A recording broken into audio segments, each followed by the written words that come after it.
Karena memang yang kita sadari bahwa ada gap antara SSB atau akademi sepak bola itu usianya maksudnya dengan usia pemain profesional.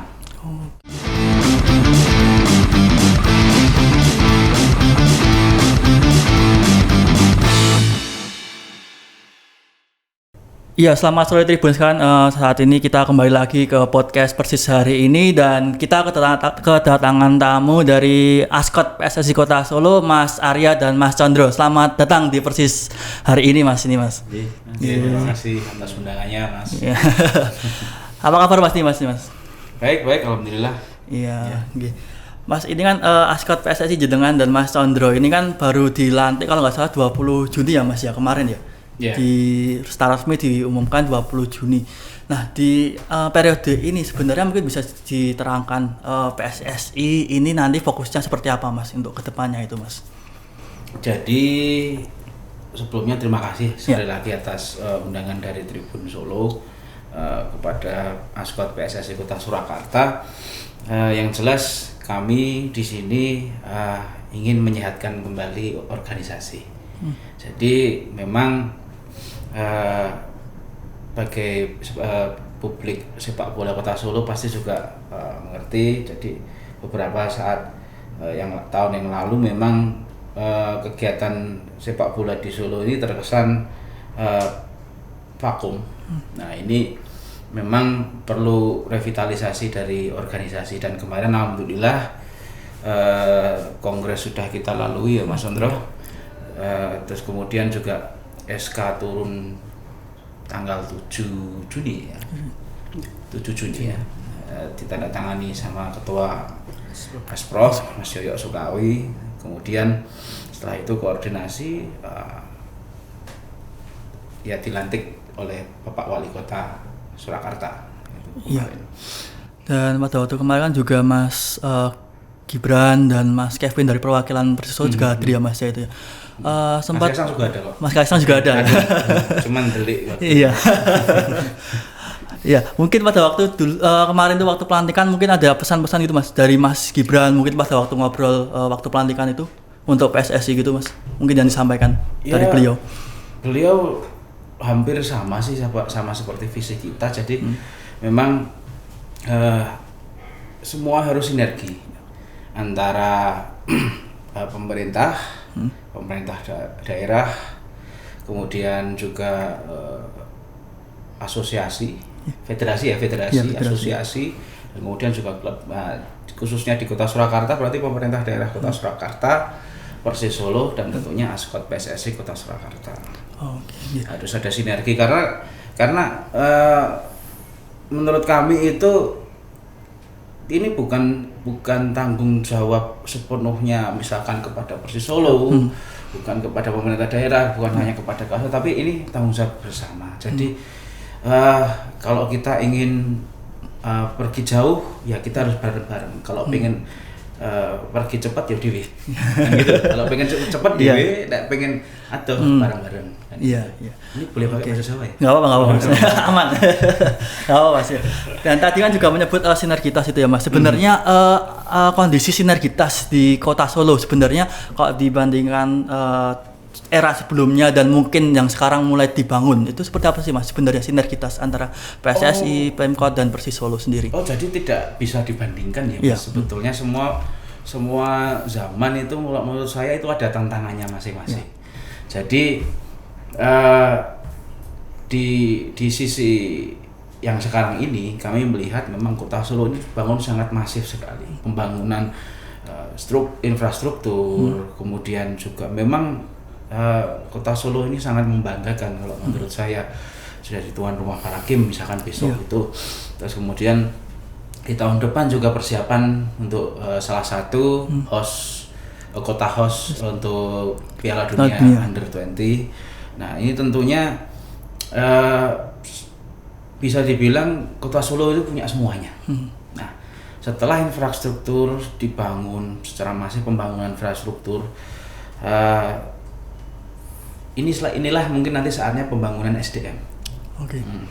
Jadi percuma ada infrastruktur bagus kalau SDM-nya tidak bisa pakai.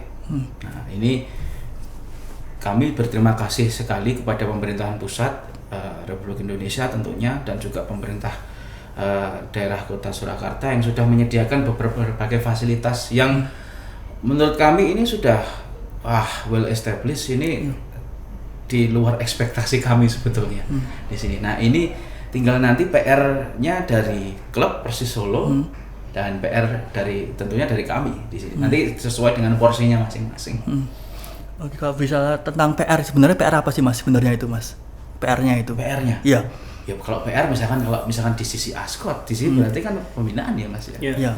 Pembinaan, dan pembinaan ini bukan hanya pemain, tapi pelatih, juga wasit, juga PP, dan segala sesuatu yang berhubungan dengan sepak bola.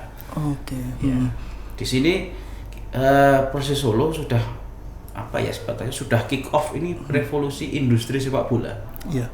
Kalau panjenengan lihat memang semuanya dikelola secara profesional. Ya, profesional dan seperti industri sepak bola. Semuanya punya bagian tersendiri, bagian marketing, bagian IT, bagian bla bla bla, semua di Persis hampir semuanya ada. Kan gitu. Nah, ini nanti jadi PR kami juga di sini. Jadi bagaimana kami mempersiapkan SDM nanti yang cakap di sepak bola, bukan hanya sepak bolanya, skillnya saja.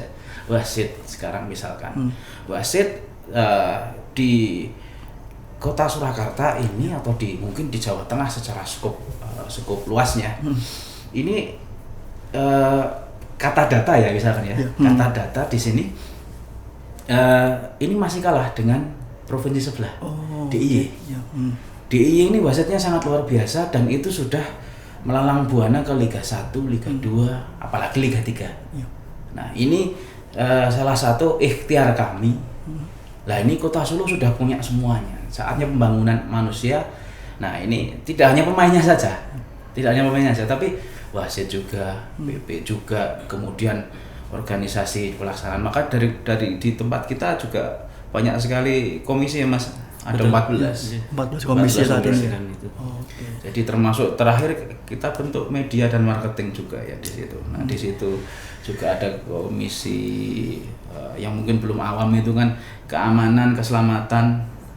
Nah, itu itu jadi organisasi nanti itu juga di situ di keamanan keselamatan bagaimana mengadakan pertandingan secara aman, safe. Apa sih pertandingan yang diperlukan, kan bukan hanya 22 pemain 5 wasit, kan tidak. Ada regulasi, nah itu yang perlu nanti kita bangun pelan-pelan, step by step gitu. Mungkin Mas Sondro bisa nambahin. Jadi ini untuk ini kita itu mungkin sebagai penggerak gitu Mas. Penggerak untuk ekosistem itu berjalan sesuai seperti yang kita harapkan. Dan kita sudah memetakan beberapa, seperti ada pembangunan itu, ada football development, pembangunan sepak bolanya, kemudian ada member development, jadi anggotanya, kemudian kompetisi Mas. Jadi yang kita harapkan itu besok itu juga anggota kita juga ikut berkembang, karena memang ya kita di situ nanti bergeraknya kan, teman-teman pembina klub di Solo seperti itu harus berkembang juga dari segi organisasi maupun dari teknis. Teknis mungkin seperti tadi wasit, kepelatihan, karena kadang itu kemarin itu biasanya itu pelatih itu biasanya pemain senior yang sudah senior tidak bermain lagi baru jadi pelatih. Bukan kita mendidik satu anak untuk berlisensi sebagai pelatih seperti itu. Berarti dari nol kemudian jadi semacam jadi berlisensi lah. Jadi nanti kita kejar di sana itu untuk hanya satu sisi, karena memang kita butuh ini Mas, kerjasama, ya, kerja semuanya. Jadi mungkin dari Pemkot sudah euforia dari Persis yang naik ke Liga 1 itu kan impactnya luar biasa. Mereka nanti kan ada EPA juga. Nah, EPA itu kan ruang buat kita juga, untuk anak-anak kita juga yang dulu harus nyari ke Bayangkara lah, ke mana lah. Di Solo sekarang sudah ada. Belum lagi nanti ada muncul lagi yang Liga 3 ya. Kalau ada yang muncul Liga 3 itu kan juga ini kita juga. peluang-peluangnya ada lah ya Mas ya. Kita juga itu wadah untuk kita, untuk anak-anak kita. Itu termasuk di member development kan itu ya. Di member development ada. Football development ada. Nah, nanti di setiap lini kita development, kita bangun di setiap lini itu. Dan itu butuh kerja bareng-bareng memang. Momentum ada. Tinggal kita nanti yang menggerakkan nanti. Jadi mungkin kita membutuhkan banyak komite karena itu tadi Mas. Kita harus menggerakkan di semua lini. Karena tidak mungkin kita bergerak hanya dalam satu lini saja. Kalau bicara dengan SDM tadi kan juga menyebut wasit. Sebenarnya wasit asal kota Solo itu ada berapa Mas? Dan kan kalau misalkan pengembangan itu kalau nggak salah kan mungkin akan bersinggungan dengan kesejahteraan wasit sendiri. Nah itu gimana Mas sebenarnya kalau di kota Solo? Jadi kalau kemarin kami minta sensus wasit, pendataan inventarisasi lah. Inventaris barang Mas. Jadi kemarin 22 jumlah 22 dan itu pun terbagi ke dalam 3 lisensi. Jadi dari C3 yang paling bawah, C2, C1 dan masing-masing itu sepertinya rata ya Mas Condro ya. Jadi C1 hanya ada 7 atau 8, C2 juga hampir sama, sisanya belum ya. Sisanya C3. Nah, yang bisa ke Liga 3 itu baru C1. Oke. Karena wasit nanti ada tesnya tersendiri dari komite wasit provinsi maupun komite wasit pusat. Gitu. Tapi untuk goalsnya yang goals jangka pendek, kesejahteraan tadi ya. Kesejahteraan itu? Kesejahteraan ini berbanding lurus dengan aktifnya industri sepak bola di Kota Surakarta. Selama ini mungkin beberapa tahun ini kompetisi semuanya hampir mandiri. SSB juga mandiri, kemudian juga sudah ada kelas olahraga juga tidak ada ekosistemnya. Nah, sekarang mungkin nanti di beberapa kelompok usia ini akan ada jenjangnya Mas ya. Ada jenjangnya nanti kan kalau intinya gini aja, kalau ada kompetisi pasti semuanya akan ikut jalan. Nah, dinamo besarnya adalah Persis Solo. Dinamo besarnya adalah Persis Solo. Lah, ini kami juga harus ikut gerak di sini. Kalau semua gerak, pembangunan manusia jalan, semuanya jalan. Jadi jangan sampai misalkan kalau ada klub baru di Solo nanti alergi kayak gitu. Karena memang ada beberapa yang seperti itu. Jadi gini, kalau menurut saya sih kalau klub anggota kami ya misalkan kalau dari kami sendiri ya misalkan bukan Liga 3 atau bukan apa misalkan kalau tambah klub ataupun apakah tambahan lah misalkan kami mau bikin misalkan Liga Komunitas. Berarti kan ini anggotanya adalah anggota komunitas nih. Anggota PSSI yang bagian komunitas. Tambah klub. Itu tambah membuka lapangan pekerjaan atau tidak? Ya, ada kemungkinan ke sana juga. Iya. Berarti kan banyak SDM yang terserap juga. Nah, otomatis juga perekonomian juga jalan. Sesuai dengan visi misi Kota Surakarta. Vaksinasi kemudian pemulihan ekonomi ya kan di situ. Nah, itu juga sejalan sebetulnya. Oke. Dan satu sinergitas memang di situ juga salah satunya bentuknya itu ya Mas ya. Dan selain wasit tadi kan juga menyinggung tentang usia dini ya Mas ya. Sebenarnya kalau yang di Solo seperti apa Mas? Yang untuk usia diri sendiri? Kalau yang selama ini mungkin nanti bisa ditambahin Mas Sondro karena Mas Sondro juga pelaku usia dini nih di sini. Yang jelas di sini memang ada beberapa SSB itu yang terafiliasi, baik yang sudah terafiliasi resmi ataupun terafiliasi ke Asprof ada memang. Karena SSB dan akademi itu bukan jadi anggota itu bukan, hanya terafiliasi. Nah ini biasanya mereka yang tadi saya sebutkan di awal membuat kompetisi secara mandiri. Membuat kompetisi secara mandiri, ya ini sebetulnya banyak sekali. Kemarin 30 kalau tidak salah ya Mas yang terdaftar ke afiliasi, tapi belum kita verifikasi kembali. Gitu ya. Belum kita verifikasi kembali karena SSB ini ya bergantung kepada murid. Sedangkan kita tahu sendiri tahun 2020 pandemi iya. tidak bisa. Nah ini memang saatnya kita nanti ini revitalisasi organisasi, salah satunya juga verifikasi member, verifikasi afiliasi, verifikasi apapun, kan gitu. Karena kalau kita sudah ada data valid, barulah kita nanti bisa ada kebijakan lebih terkontrol. Kalau bicara tentang komunitas ini, apakah komunitas profesi, misalkan misalkan kalau nggak salah di rumah sakit punya klub sendiri, itu atau semacam itu Mas sebenarnya komunitas itu? Jadi kami memang belum baru baratnya pembicaraan saja. Jadi memang kami melihat fenomena fan football ini tinggi sekali animonya. Sedangkan fasilitas di Solo bagus-bagus. Nah ini kalau misalkan nanti dibuat bisa di liga komunitas, nah ini juga tempat praktek banyak orang, praktek pemain, praktek wasit, praktek PP ya, pimpinan pertandingan, praktek pelatih juga mungkin bisa masuk kan gitu. Nah ini jadi ekosistemnya akan hidup kembali. Nah ini tapi restartnya ini kita tidak bisa gegabah juga kan gitu, tidak bisa gegabah juga, dan kita ingin melakukan perubahan itu secara terukur juga, saya dan Mas Andro. Kan selain komunitas profesi juga ya Mas, kalau nggak salah kan di Solo juga salah satu universitas tuh juga masuk ke Liga Mahasiswa ya Mas ya, ikut Liga Mahasiswa ya. Iya.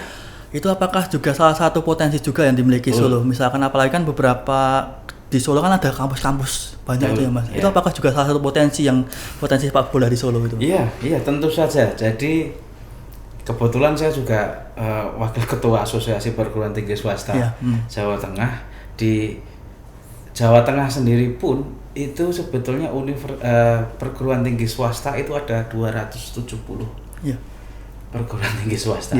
Nah walaupun semuanya tidak mungkin belum ada beberapa yang belum punya sepak bola, tapi itu salah satu kantong-kantong kompetisi sebetulnya. Karena memang yang kita sadari bahwa ada gap antara SSB atau akademi sepak bola itu usianya maksudnya dengan usia pemain profesional.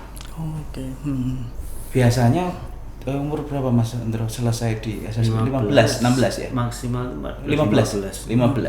Nah, sedangkan 16, 17, 18, 19, 20, 21. Ini itu ruang yang kosong. Ini ruang yang kosong. Harus kita harus ada bridgingnya, harus ada jembatannya. Ini sedang kita diskusikan terus dengan exco kita ya. Jadi bagaimana membuat bridging ini nyambung gitu. Kayaknya gini Mas, kalau di usia 17 itu yang ada hanya disuratin itu aja. Ya kan, kalau yang punya hanya yang punya tim Liga 3. Ya. Padahal kalau klub aja banyak materi pemain yang kita punya, banyak di akademi di Solo banyak, tapi belum ada wadahnya.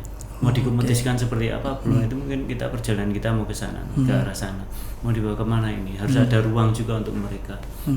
Jadi tidak terputus pembinaannya. Karena kalau hanya filling the gap lah itu. Ya kalau hanya masuk ke EPA dan yang tadi yang latin, yang sisanya kemana? Nah, sisanya itu kemana? Padahal gini, kebutuhan striker 2. Kita punya 4 yang bagus, yang 2 pasti tidak terpakai. Padahal dengan kualitas yang sama, karena wadahnya terbatas itu.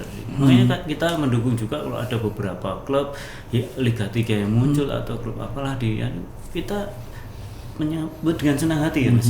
Itu adalah nambah ini kita, ruang kita untuk wadah untuk pembinaan. Teman-teman sudah membina, setelah selesai dari pasca SSB itu kadang bingung ini mau kemana gitu.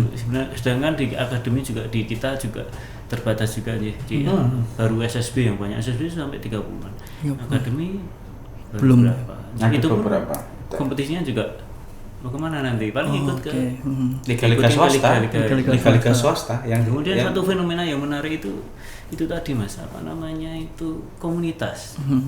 Komunitas itu mereka tuh lebih mampu dari klub malah. Coba lihat di mana. Iya. klub Nyalakan internal lampu. kita Nyalain lampu aja setengah mati.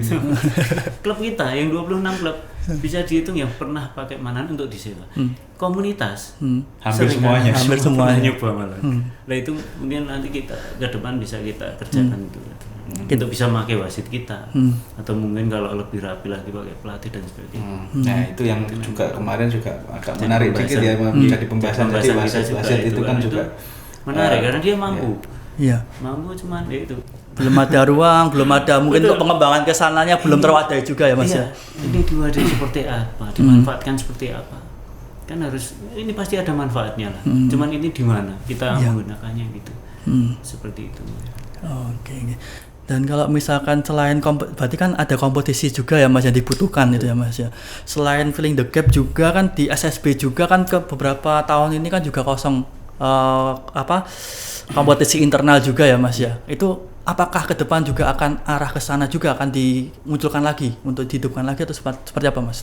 Mungkin di waktu dekat kita di usia 15, 13 dan 15. Sudah kita ini digodok baru digodok. sudah godok. Nanti tinggal kita yang berapa dulu karena kita harus berjalan dulu untuk menarik yang lain. Ini karena memang kita agak susah kadang besok itu kita berbenturan juga dengan ada Piala Dunia. Itu banyak lapangan yang tidak bisa dipakai. Iya. Kita bisa pakai tapi kadang malah di luar kota. Yang di Solo aset kita kurang untuk lapangan. Sebenarnya banyak tapi ya itu terbentur dengan kegiatan yang di Solo itu luar Mungkin biasa. setelah Nanti Piala Dunia agak longgar lah nanti kan. ya setelah itu. Cuman di sini kita harus jalan dulu. Harus ada yang berjalan itu. Jadi mungkin hanya masalah ini aja. Giliran atau apa ini dulu yang kita kerjakan. Mungkin yang kita fokus ke 13-15 yang segera akan kita putar untuk kompetisi. Apalagi untuk sampai ke mungkin awal-awal 2023 ya Mas ya mungkin bisa kemudian lebih matang kompetisi ini ya Mas ya untuk internal ini sebenarnya. Kalau internal itu jadi beda ya. Jadi beda. Jadi yang senior itu. Jadi memang kami sementara ini 26 klub ya. Nah, ini kan nanti melalui proses salah satunya verifikasi lagi. Verifikasi lagi karena memang sudah lama tidak berkompetisi. Terakhir 2017 dan 18 nih Mas. 17 18 kayaknya tidak ada. 17 itu cuma semi ini ya. Oh, bukan ya. 17 full kompetisi 17. Yang 18 itu yang turnamen. Nah, ini mungkin nanti ibaratnya sedikit bocoran saja, tapi mungkin nanti juga ini kesepakatan dari Exco kan nanti. Jadi kalau istilahnya kalau dari saya pribadi mungkin nanti Mas Ondro juga kasih masukan karena kita sudah mungkin berapa tahun ya 4-5 tahun tidak ada kompetisi, jadi memang masih ada yang di ibaratnya di kasta pertama ada di kasta kedua. Nah ini kalau buat saya pribadi ini tidak fair. Oh gitu. Jadi nanti mungkin kita adakan pra musim. Untuk menentukan kamu di mana. Dengan segala resikonya. Misalkan klub saya sekarang memang masih di Liga 1 ya. Di Liga 1-nya. Liga 1-nya kompetisi internal. Nah, barangkali di tempat saya pembinaannya kurang bagus, misalkan kan gitu loh. Terus kemudian di pra kompetisi itu ternyata saya harus tinggal kelas. Ya sudah resiko saya. Kan itu saja kan gitu loh. Jadi itu menurut saya lebih lebih fair. Lebih fair kalau itu di shuffle lagi lah ya. Jadi tidak semu itu Mas ya. Iya, jadi jangan-jangan nanti yang divisi 1 ternyata banyak yang tidak aktif. Terus kemudian yang divisi 2 ternyata banyak yang aktif. Nah, gitu ya kan. Jadi kita netralisir semua. Nanti siapa yang layak di kasta pertama ya biar kasta pertama. Kami juga belum tahu nanti nama kompetisinya apa ya, juga belum tahu ini. Berarti istilahnya kan itu juga salah satu cara juga untuk biar misalkan lulusan SSB ini juga tidak kaget misalkan ada laga pramusim dan sebagainya di level profesional gitu ya Mas ya. Kalau ini beda. Kalau yang untuk kompetisi internal yang full 26 klub itu kita rencananya nanti mungkin mau dibahas lagi ya. Rencananya kita usianya adalah Kita usia under 30 ya? Ya usia profesional. Usia profesional. Pasca SSB tapi ke ruang yang lebih ini lagi. Ya, 17 ke atas. 17 ke atas. Iya, karena kita memang itulah Dimas. Kita mulai dari awal yang benar-benar klub itu punya pemain juga. Jadi saya harapkan itu partisipasi klub 26 itu benar-benar ikut semua. Kadang ada yang memaksakan ikut padahal pada saat itu tahu-tahu ada pemain. Setelah itu hilang. Setelah itu hilang. Ya, itu jadi kita gini aja, kita buat ruang yang lebih untuk ruang kelompok usianya itu range-nya itu seberapa, mungkin kita agak longgarkan dulu untuk di tahun pertama. Karena kita ingin tahu karakter sebelahnya, tim-tim itu seperti apa, anggota kita yang 26 itu karakternya seperti apa. Nanti kan ada juga verifikasi, makanya ada itu namanya data pemain nanti besok itu ada masuk di soccer development kita ya. Di football development kita itu gini Mas, saya itu di Ascot juga seperti itu untuk klub-klub itu bisa mandiri dalam arti pembiayaan juga. Karena takutnya gini kan, banyak klub itu dia berdiri itu karena ada yang membiayai gitu. Tapi kalau nanti yang membiayai ini sudah tidak lagi di situ, susah nanti mereka. Dia nggak bisa mandiri. Nah, kita harus cari terobosan untuk mereka, untuk kita juga. Ascot kan juga gitu. Saya juga tidak hanya bergantung dengan dana Menpora, Poli dan sebagainya. Kita butuh, tapi tidak bergantung. Kita juga harus punya terobosan untuk mencari itu, untuk menghidupi kita sendiri. Dan itu harus, dan kita ke anggota-anggota kita di 26 klub itu harus kita bina seperti itu juga. Kalian juga punya harus untuk menghidupi kalian yang fixed salary lah istilahnya, yang fixed per bulan kalian untuk menghidupi itu. Jadi dari itu nanti mereka bisa continue untuk bertahan hidup.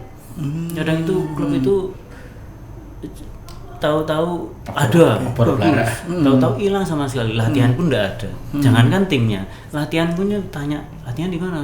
Nggak latihan kok Mas, cuma pas main aja gini-gini lah seperti itu. Itu mungkin dari di samping lapangannya juga, tempatnya juga, tapi juga finansial juga, karena butuh itu untuk operasional kita, untuk klub itu.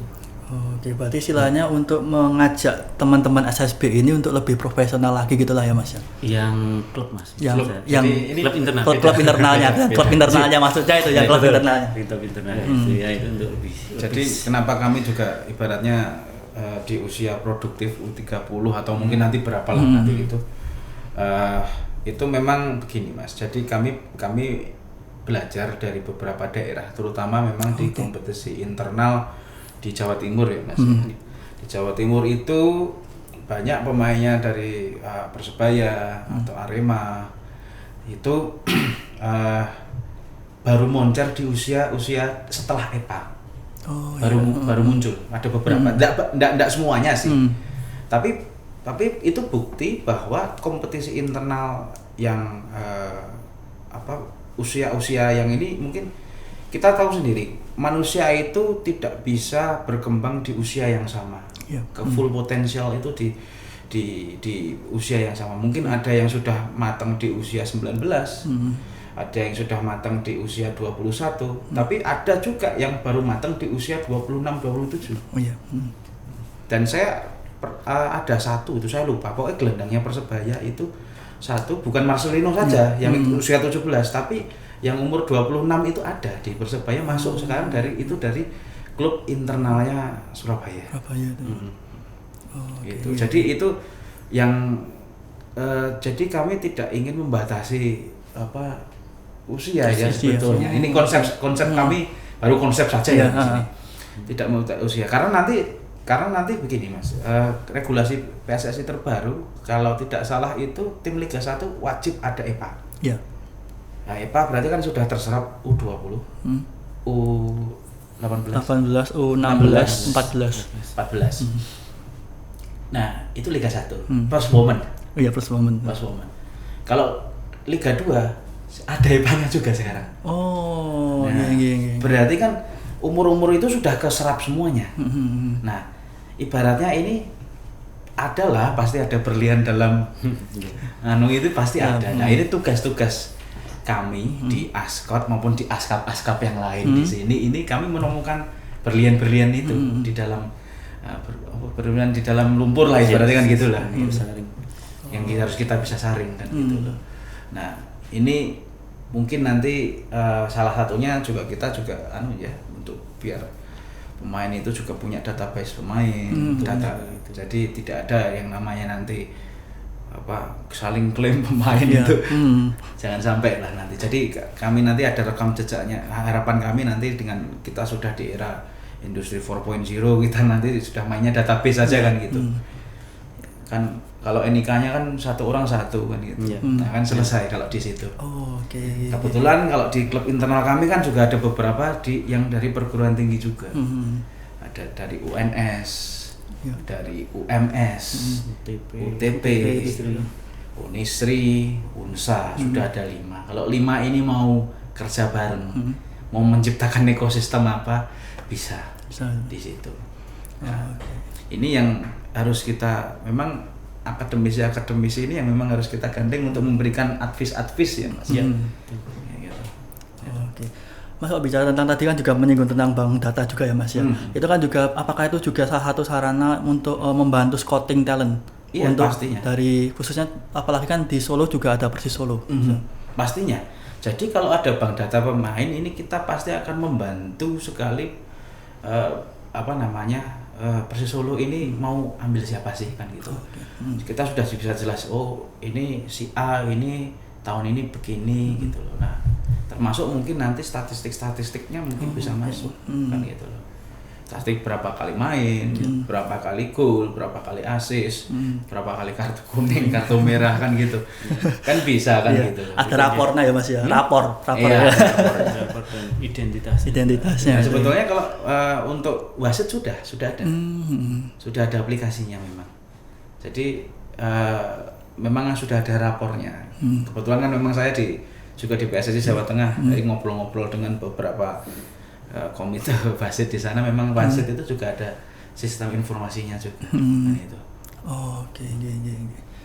Nah, Mas, kemarin kan kalau nggak salah Persis Solo kan juga sempat ke Arab Saudi ya untuk belajar ke sana. Untuk yang ketemu yang bos-bosnya itu, petinggi-petingginya. Itu apakah sempat juga setelah dari Arab Saudi juga sempat sharing dengan PSSI untuk misalnya apalagi kan juga belum ya? Belum. Karena memang semua pada sibuk sendiri-sendiri. Memang kemarin juga kami justru bangga di sini. Persis Solo itu belajar ke manapun gitu loh. Belajar terutama nanti di Qatar ya Mas itu. Yang Arab Saudi. Dubai. Di Dubai itu mungkin pasti pada akhirnya nanti akan transfer knowledge ini akan sampai ke kami kok. Pastinya. Dan itu bukti keseriusan dari para owner, dari Mas Kaisang, Mas Kevin, Mas Aga Thohir. Ini pasti serius. Ini betul-betul berarti mereka betul-betul serius di membina sepak bola. Terutama Solo ini jangan sampai ketinggalan. Kan gitu. Apalagi kemarin kalau Pak Yoyo juga diharapkan kan Solo bisa jadi salah satu barometer ya Mas ya di Jawa Tengah selain Semarang, diharapkannya semacam itu. Gojekannya kalau Semarang itu utara, Solo Selatan. Kebetulan memang Liga 1-nya di situ. Liga 1-nya di situ dan mungkin diharapkan ke sana. Oke. Tapi memang diharapkan ada pertukaran knowledge juga ya Mas antara Persis, PSSI dan Pemkot juga ya Mas ya. Pastinya. Jadi nanti kami banyak kok bisa misalkan bersinergi dengan Persis. Contohnya misalkan kami punya komite medis. Nah, komite medis Persis Solo pasti punya tim medis. Nah, di sini transfer knowledge-nya adalah bagaimana penanganan pertama pada cedera pemain. Nah, ini banyak sekali teman-teman klub kita yang ibaratnya pemain geledak main kursi diangkat peteng itu belum menjadi perhatian. Itu belum menjadi. Contohnya kayak gitu. Padahal itu bukan apa ya. Masih banyak SOP kesehatan yang lain. Jadi memang semuanya muaranya tetap nanti kalau tindakan ya ke unit kesehatan, bukan di lapangan itu. Gitu. Jadi Jadi pertolongan pertamanya. Jadi maka dari itu kami juga ya ini olahraga memang olahraga kontak ya. Kontak. Tapi kami juga ingin mengurangi resiko. Nah, dengan mengurangi resiko dengan apa? Ya adanya komite medis. Tidak hanya pertolongan pertama, tapi bagaimana dalam cedera itu perawatannya. Biasanya kan kalau pemainnya Mas Sondro, pemain saya gitu kalau cedera, iya wis penak jane ora. Kan gitu. Iya. Kan gitu. Nah, itu harus betul-betul jaga kan gitu. Apalagi kan juga mencari berlian tuh juga harus dijaga kondisi fisiknya Mas ya. Iya. Iya, itu salah satu baru medis kalau misalkan di sektor pelatih ya. Iya. Nah, sektor pelatih kan otomatis pelatihnya Persis Solo tidak kita ragukan lagi dari tim utama sampai tim youth sampai tim women kita sudah nggak usah ragukan lagi lah. Nah, dari situ kan pasti nanti akan ada transfer knowledge juga. Kita bisa bikin FGD. Berapa misalkan apa sih kesulitannya kan gitu kan. Pasti ilmu itu kalau semakin dibagi itu semakin banyak sebetulnya. Nah, itu tuh. Nah, itu jadi salah satu program kami nantinya. Iya, betul. Jadi mungkin langkah awalnya untuk license tadi. Tapi mungkin pelatih tidak berhenti hanya memiliki license saja, license D, license B dan sebagainya. Perlu istilahnya seperti tren untuk pelatih juga seperti penyegaran gitu. Dengan kita mungkin bisa bersinergi dengan klub Liga 1 yang kebetulan di sini ada Persis Solo milik kita sendiri, nanti bisa untuk ini penyegaran. Jadi tidak hanya kalau sudahlah saya sudah dapat license D, sudahlah nanti, tapi tidak hanya license saja, ilmu kan berkembang terus. Berkembang terus dan yang berkembang itu pasti yang didikan profesional itu lebih lebih update lah. Dan kebetulan kita punya. Nanti kita bersinergi. Kenapa nggak sharing kan gitu? Iya. Kita sharing. Kebetulan pas di setiap ada, di setiap kelompok umur ada, di youth sampai di senior. Tinggal nanti kebutuhan kita. Keliling kemana semua. Tinggal kita itu tadi kita sebagai penggerak. Ini ada. Silakan. Bergerak, kita tinggal bergerak, menggerakkan semua. Makanya mungkin komite kok banyak sekali ya. Tapi memang sebenarnya banyak yang harus kita perhatikan di sepak bola itu untuk menggerakkan ekosistem agar sehat itu. Banyak sekali. Nah, itulah kita bentuk komite yang banyak. Memang nanti kita bekerjanya itu bersama-sama ya. Kolektif kolegio, tapi ada beberapa komite yang harus bertanggung jawab di sana biar lebih fokus di sini seperti itu. Dan terkait dengan pengembangan juga kan kemarin juga Persis Solo juga sempat mengadakan program sinergi Akademi Sambar Nyawa itu juga ya Mas ya. Itu juga salah satu bentuk juga ya Mas ya untuk pengembangan itu. Betul. Itu bagus. Dari situ muncullah bank pemain juga. Bank pemain. Jadi mereka minta kita untuk data pemain kita.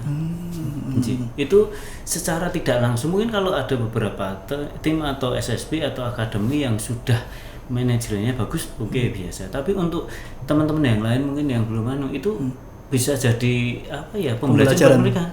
Iya, praktis ya. Jadi tidak hanya teoritis kamu buat seperti ini, tapi langsung mereka praktis. Prakteknya seperti ini nanti. Nah, itu nanti berjalan memudahkan kita juga. Karena kita juga dalam tanda kutip ada beberapa tim yang mengharuskan kita itu memang memakai anak Solo. Ada tim Solo. Nah, itu kan kita juga harus mengamankan aset juga. Ini orang Solo, perkuat Solo. Apalah itu, Popda atau apa aja Mas? Porprov. Lah itu dengan data tadi kan enak kita. Wong Solo bener dan bisa melindungi juga ya KTP Solo gitu. Seperti itu. Memang masih ada beberapa tantangan juga, PR juga untuk kedepannya gitu. PR tadi banyak sekali. PR-nya itu banyak sekali. Dan harus step by step lah ya dan bersabar. Oke deh, siap. Oke, untuk sementara itu dulu Mas Condro dan Mas Arya untuk waktunya dan kesempatannya. Sampai jumpa di kesempatan berikutnya. Terima kasih Mas. Terima kasih sudah nonton. Jangan lupa like, subscribe, dan share ya.